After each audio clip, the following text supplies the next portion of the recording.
Merci Anne-Claire Legendre d'être avec nous. Vous êtes diplomate et porte-parole du ministère de l'Europe et des Affaires étrangères. Tout d'abord, que fait l'ambassade de France à Kiev actuellement? Bonjour, merci de m'avoir en plateau. L'ambassade de France à Kiev est toujours en place à Kiev. Elle est en contact évidemment quotidiennement avec nos communautés françaises qui sont toujours présentes en Ukraine et elle est en contact avec les autorités ukrainiennes pour continuer à faire tout le travail que nous faisons de soutien et de solidarité à l'Ukraine. S'il y a des millions de réfugiés, est-ce que la France devra prendre sa part? Le président de la République s'est exprimé, le ministre l'a redit. Nous avons décidé, ça a été une discussion aussi en Conseil européen hier et en Conseil Affaires étrangères hier, évidemment, d'exprimer notre solidarité vis-à-vis des réfugiés ukrainiens. Cela se fera dans le cadre coordonné dans l'Union européenne.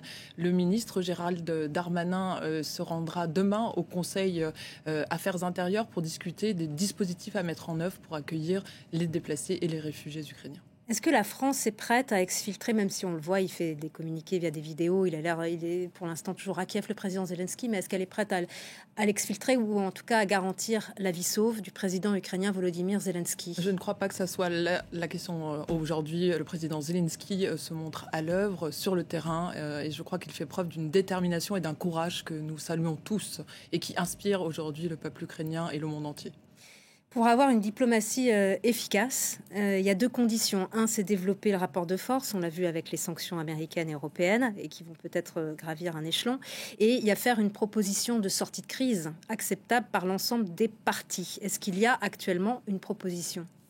La proposition, elle a été faite par le président de la République. Vous savez qu'il avait, avant l'invasion russe, posé les conditions avec la totalité de nos alliés européens et transatlantiques, des conditions d'une sortie de crise, d'une désescalade. Ce que nous avons pu constater, c'est que Vladimir Poutine a rejeté à la fois ces ouvertures au dialogue qui étaient aussi celles du président Zelensky, et la totalité de ses engagements, y compris au regard des accords de Minsk. Donc aujourd'hui, notre message, c'est celui de la fermeté, de la détermination et de la solidarité vis-à-vis de l'Ukraine.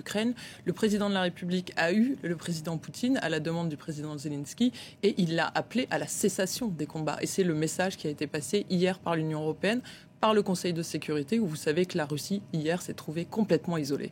Et donc, il n'y a pas d'autres propositions. Pour l'instant, c'est juste le retrait des troupes russes. Aujourd'hui, c'est la cessation des combats. Et évidemment, le retrait des troupes russes, c'est ce qu'a demandé aussi le secrétaire général des Nations Unies. Ce qu'il faut cesser aujourd'hui, c'est les bombardements sur des populations civiles.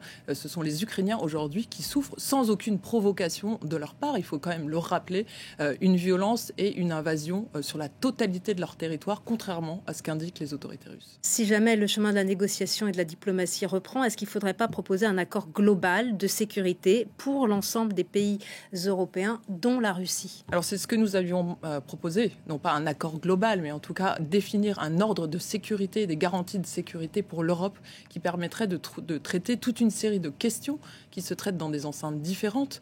Et c'est pour ça que nous avions ouvert avec la Russie des canaux de discussion différentes. Donc aujourd'hui, ce qu'on a constaté, c'est à la fois le refus de la Russie de rentrer dans une discussion sur la totalité de ces canaux, et évidemment aujourd'hui une invasion majeure au cœur de l'Europe qui change complètement la situation géopolitique. Mais pour vous, là, actuellement, il n'y a plus rien à négocier, ou vous dites qu'il y a quand même encore matière à négocier si c'est possible avec le dirigeant russe? Nous souhaitons évidemment aboutir à un arrêt des violences et ensuite à un retour à l'ordre international, un retour à la reconnaissance pleine et entière de la souveraineté de l'Ukraine.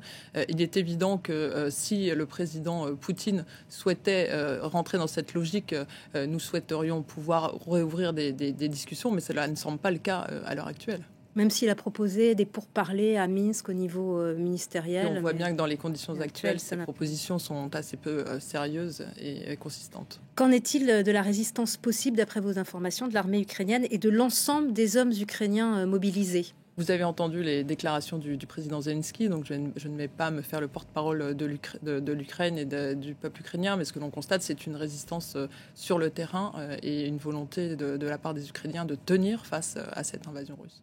Et vous pensez par exemple, une guerre de guérilla est envisageable, selon vos informations? Je ne vais pas faire de la politique fiction. Le président de la République s'est exprimé ce matin pour dire qu'il pensait que la guerre serait longue, qu'il fallait se préparer à faire face à une guerre qui durerait.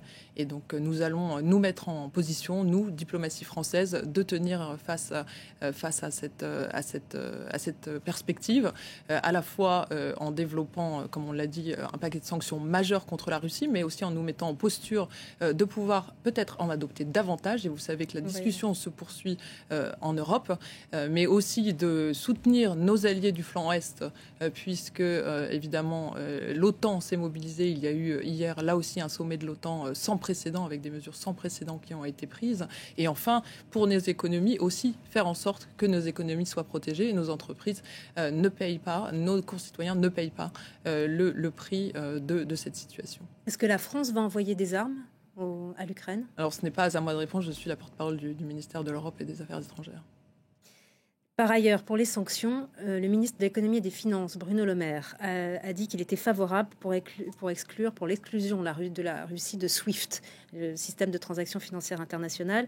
Pourquoi l'Allemagne s'y oppose? Puisque visiblement l'Italie s'y opposait, mais c'est en train d'évoluer en fonction des dernières déclarations de Mario Draghi, le chef du gouvernement italien. La France, en effet, est tout à fait favorable à ce que nous puissions aller dans cette discussion. La discussion se poursuit au niveau de l'Union européenne. Le paquet qu'on a adopté hier est un paquet absolument spectaculaire, sans précédent, de sanctions massives qui vont vraiment asphyxier l'économie russe en mettant à bas, puisque 70% de son système bancaire est directement visé par les sanctions que nous avons imposées hier. Donc notre objectif, c'était d'aller vite. Et pour aller vite, nous avons travaillé très activement. Dès mardi, Jean-Yves Le Drian avait réuni tous ses homologues ici à Paris pour adopter un premier paquet de sanctions. Nous nous sommes réunis à nouveau à Bruxelles hier pour adopter ce paquet de sanctions. Donc la discussion, elle se poursuit aujourd'hui sur d'autres évolutions et d'autres mesures qui pourraient venir encore renforcer. Et SWIFT en fait partie, bien évidemment. Vous parlez d'asphyxie, mais certains experts disent que ce n'est pas suffisant et qu'il faudrait un boycott de toutes les exportations russes. Qu'en pensez-vous? Je crois que nous n'avons pas encore mesuré l'effet que cela va avoir sur l'économie russe. L'économie russe, vous savez, c'était déjà un PIB équivalent à celui de l'Espagne.